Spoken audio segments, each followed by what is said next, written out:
നമസ്കാരം. മലയാള കവിയും ഗദ്യകാരനുമായിരുന്നു ചങ്ങമ്പുഴ എന്നറിയപ്പെട്ടിരുന്ന ചങ്ങമ്പുഴ കൃഷ്ണപിള്ള.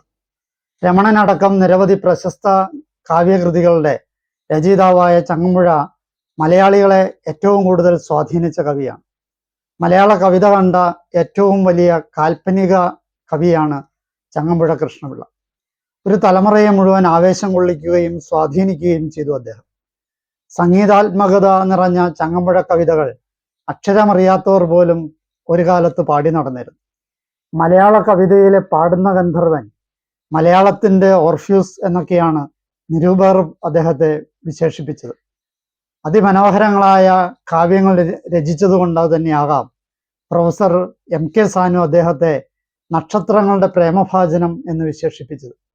ചങ്ങമ്പുഴയെ അറിയാത്ത മലയാളിയില്ല. ജീവിച്ചിരിക്കുമ്പോഴും മരിച്ചതിന് ശേഷവും മലയാളത്തിലെ കമ്ര നക്ഷത്രം തന്നെയാണ് ചങ്ങമ്പുഴ. ആദ്യകാലത്തെ നോക്കാം.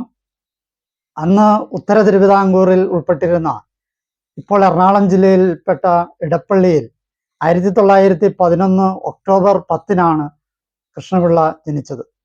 ചങ്ങമ്പുഴ തറവാട്ടിലെ പാറുക്കുട്ടി അമ്മയാണ് മാതാവ്. മട്ടാഞ്ചേരിയിലെ തെക്കേടത്ത് വീട്ടിൽ നാരായണ മേനോൻ പിതാവ്. ഒരു കാലത്ത് ഇടപ്പള്ളിയിൽ ഏറ്റവും അധികം സമ്പത്തും പ്രതാപവുമുള്ള തറവാടുകളിൽ ഒന്നായിരുന്നു ചങ്ങമ്പുഴ തറവാട്. എന്നാൽ കാരണവന്മാരുടെ മർക്കടമുഷ്ടിയും പിടിവാശികളും ധൂർത്തുമൊക്കെ ആ തറവാടിന്റെ സമ്പത്തും പ്രതാപവും ഒക്കെ നഷ്ടപ്പെടുത്തി.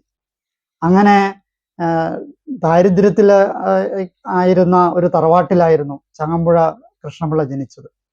ബാല്യകാല വിദ്യാഭ്യാസം വളരെ ക്ലേശകരമായാണ് അദ്ദേഹം നിർവഹിച്ചത്. Edappally Malayalam primary school, Sreekrishnavilas English medium school, Aluva saint Mary's school, Ernakulam സർക്കാർ ഹൈസ്കൂൾ, സെന്റ് ആൽബർട്ട്സ് സ്കൂൾ എന്നിവിടങ്ങളിൽ നിന്നായി സ്കൂൾ വിദ്യാഭ്യാസം പൂർത്തിയാക്കി. ഹൈസ്കൂൾ വിദ്യാഭ്യാസം അവസാനിച്ച കാലത്താണ് അദ്ദേഹത്തിന്റെ സുഹൃത്തും ഇടപ്പള്ളി പ്രസ്ഥാനത്തിന്റെ ജനയിതാക്കളിൽ ഒരാളും കവിയുമായിരുന്ന ഇടപ്പള്ളി രാഘവൻ പിള്ള ആത്മഹത്യ ചെയ്തത്. ചങ്ങമ്പുഴയുടെ പ്രിയ സുഹൃത്തായിരുന്നു ഇടപ്പള്ളി രാഘവൻ പിള്ള. അദ്ദേഹത്തിന്റെ ആത്മഹത്യ ചങ്ങമ്പുഴയെ വല്ലാതെ ഉലച്ചു. 1936 അത്. ചങ്ങമ്പുഴയുടെ കാവ്യ ജീവിതത്തിലെ ഒരു വഴിത്തിരിവായിരുന്നു ഇടപ്പള്ളിയുടെ മരണം. ഒരു മാസത്തിനകം ചങ്ങമ്പുഴ തന്റെ പ്രിയ സുഹൃത്തിനെ അനുസ്മരിച്ചുകൊണ്ട് രമണൻ എന്ന ആരണ്യ വിലാപകാവ്യം രചിച്ചു. ആത്മസുഹൃത്തിന്റെ ദൗർഭാഗ്യകരമായ ദുരന്തം കവിയിലേൽപ്പിച്ച കഠിനവ്യഥയാണ് രമണനായി രൂപാന്തരപ്പെട്ടത്. മലയാള സാഹിത്യത്തിലെ അതിപ്രശസ്തമായ കൃതികളിലൊന്നായി രമണൻ മാറി. എറണാകുളം മഹാരാജാസ് കോളേജിലും തുടർന്ന് തിരുവനന്തപുരം ആർട്സ് കോളേജിലും പഠിച്ച് അദ്ദേഹം ഓണേഴ്സ് ബിരുദത്തിന് ചേർന്നു. മഹാരാജാസ് കോളേജിൽ പഠിക്കുന്ന കാലത്ത് തന്നെ ചങ്ങമ്പുഴ പ്രശസ്തനായ കവിയായി തീർന്നിരുന്നു. പല പ്രസിദ്ധ കൃതികളും അദ്ദേഹത്തിൻ്റെതായിട്ട് പുറത്തു വന്നു. ഔദ്യോഗിക ജീവിതത്തെ നോക്കാം. അധ്യാപകനാവുക ചങ്ങമ്പുഴയുടെ അടക്കാനാവാത്ത ആഗ്രഹമായിരുന്നു. ആ മോഹത്തോടെയാണ് 1939 ചങ്ങമ്പുഴ തിരുവനന്തപുരം ആർട്സ് കോളേജിൽ BA ഓണേഴ്സിന് ചേർന്നത്. എന്നാൽ ഫലം നിരാശാജനകമായിരുന്നു.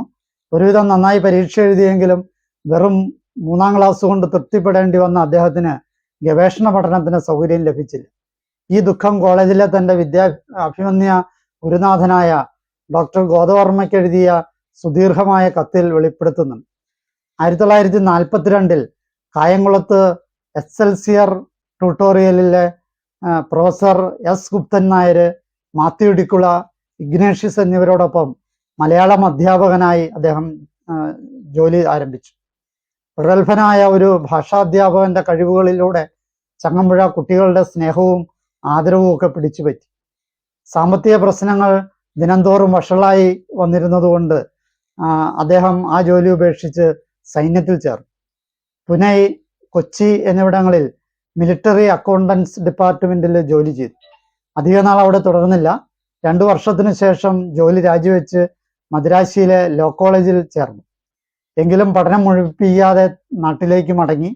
പിൽക്കാലത്ത് ചങ്ങമ്പുഴയെ പ്രശസ്തിയുടെ കൊടുമുടിയിലേക്ക് നയിച്ച പല കൃതികളും ഇക്കാലത്താണ് രചിക്കപ്പെട്ടത്. ഇതിനിടെ മംഗളോദയം മാസികയുടെ പത്രാധിപ സമിതി അംഗമായും അദ്ദേഹം ജോലി ചെയ്തു. അനന്തരം അദ്ദേഹം എഴുത്തിൽ മുഴുകി ഇടപ്പള്ളിയിൽ സകുടുംബം താമസിച്ചു. സാഹിത്യ മേഖല നോക്കാം.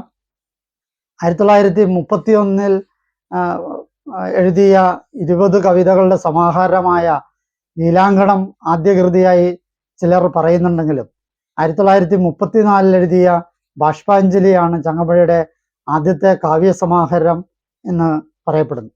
1931 മുതൽ 1948 വരെയുള്ള 17 വർഷക്കാലം മാത്രമായിരുന്നു ചങ്ങമ്പുഴയുടെ സാഹിത്യ ജീവിതം. 17 വർഷം കൊണ്ട് ഗദ്യ പദ്യങ്ങളിലായി 57ഓളം കൃതികൾ അദ്ദേഹം മലയാള ഭാഷയ്ക്ക് സംഭാവന ചെയ്തു. ഒരു മനുഷ്യനും ചെയ്തു തീർക്കാനാവാത്ത സാഹിത്യ സേവനമാണിത്. ലഘുകവിതകളും കവിതാ സമാഹാരങ്ങളും ഖണ്ഡകാവ്യങ്ങളും പരിഭാഷകളും നോവലും തുടങ്ങി പലതും അതിൽ ഉൾപ്പെടുന്നു. ചങ്ങമ്പുഴ കൃഷ്ണപിള്ളയുടെ കവിതകൾ നോക്കാം. അപരാധികൾ, അമൃതവീജി, അസ്ഥിയുടെ പൂക്കൾ, ആകാശഗംഗ, ആരാധകർ, ഉദ്യാനലക്ഷ്മി, ഓണപ്പൂക്കൾ, കലാകേളി, കല്ലോലമാല, ചുടാമണി, തളിർത്തൊത്തുകൾ, തിലോത്തമ, ദിവ്യഗീതം, ദേവഗീത, ദേവയാനി, ദേവത, നർത്തകി, നിർവൃതി, നിഴലുകൾ, നിർവാണമണ്ഡലം, നീറുന്ന തീച്ചൂള, പാടുന്ന പിശാച്, ബാഷ്പാഞ്ജലി, മഗ്ദലന മോഹിനി, മഞ്ഞക്കിളികൾ, മണിവീണ, മധുരോത്സവം, മയൂഖമാല, മാനസേശ്വരി, മാനഗാനം, മോഹിനി, യവനിക, രമണൻ, രക്തപുഷ്പങ്ങൾ, പരാഗം, വസന്തോത്സവം, വത്സല, ശ്മശാനത്തിലെ തുളസി, ശ്രീതിലകം, സങ്കൽപ്പകാന്തി, സുധാഗംഗ, ഗധ, സരസുരാസുധ, സ്പന്ദിക്കുന്ന അസ്ഥിമാടം, ഹേമന്തചന്ദ്രിക എന്നിവയാണ് പദ്യകൃതികൾ. ഗദ്യരചനകൾ നോക്കാം.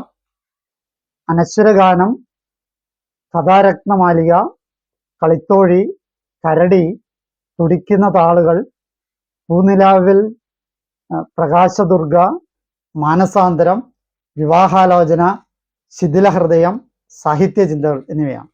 കുടുംബകാര്യങ്ങളെ നോക്കാം.